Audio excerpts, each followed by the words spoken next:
ለኔ ከኔ ውጭ ማለኔ ማንስ ሊኖር ከጎኔ እልነበር ድሮ አልሰማ ማንንም ደሞ ማልፈራ አሁን ሰፋልኩና ትንሽ ጉድለቴን ሞልቼ አለመፍራቱም እንዳለ በራሴም ኮርቼ ስላልሰማው እሷን ብቻ ትንሽ ተጸጽቼ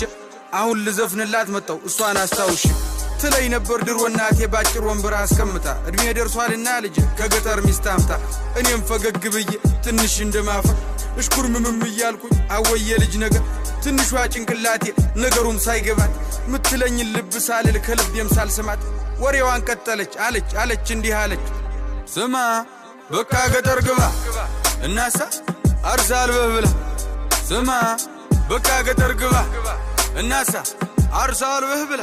ልጅዋ ስማማ ሽማግሌ ይላክና ፈቃድ ይጠየቅና እሽታው መቼም ግልጽ ነው ቀድሞ አልቋልና ቤተ ዘመዱም ተሰብስቦ ይተዋወቅና ባለችን አቅም ደግሰን ዘመድ አዝማዱንም ጠርተን ጎረቤት ጓደኛም ደግሞ ሁሉንም አድርሰን ኃይሎ ጋ ተብሎ ተጨፍሮ ከቤት ተወጣና ከጫጫታው ከጋጋታው ከከተማው ጎዳና ምንሽርህን ይዘህ ደግሞ ገጠር ትገባና ጎጆህንም ቀልሰ ምሽትህንም ይዘህ አንድ ሁለት ቃዳ መሬት ደግሞ ያው አባት ሰጥቶ ማረስ ማለብ ማርባቱን ደግሞ አማች አስተምሮ ሲሆን ደርሶ ደግሞ ልጅህ ማጨዱንም አግዙ ዶሮዎችህ የጣሉትን ደግሞ ሚስት ሰብስባ መርጠህ ደግሞ ከሰንጎቹ ከሁሉም የሰባ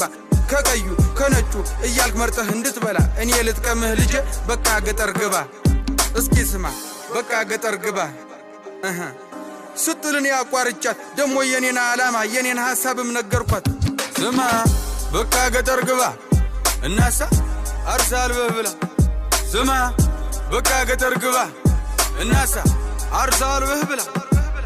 የኔ ዓላማ ሌላ ነው ሐሳቤም ከተማ ነው መንጃ ፍቃዴን አውጥቼ አዲስ አበባ ገባለሁ አዲስ አበባም ገብቼ ታክሲም ይሁን ምን ይዤ ሰራ አደርግና ደግሞ ቤቴንም ሰርቼ ልትጠይቅኝ ትመጫለሽ አንዲቷን ቆንጆ አግብቼ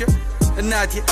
አንዲቷን ቆንጆ አግብቼ ብያታ ሳመንኩና ወደ አባቴም ጋር ሂጄ መንጃ ፍቃድ ላወጣ ነበር ግን ገንዘብ የለከጀ በታች በላይ በዚህ ብዬ ሐሳቤን አስረድቼ አዲስ አበባ ገባው መንጃ ፍቃዴን አውጥቼ አዎ መንጃ ፍቃዴን አውጥቼ ደስም ብሎኝ እንደመጣው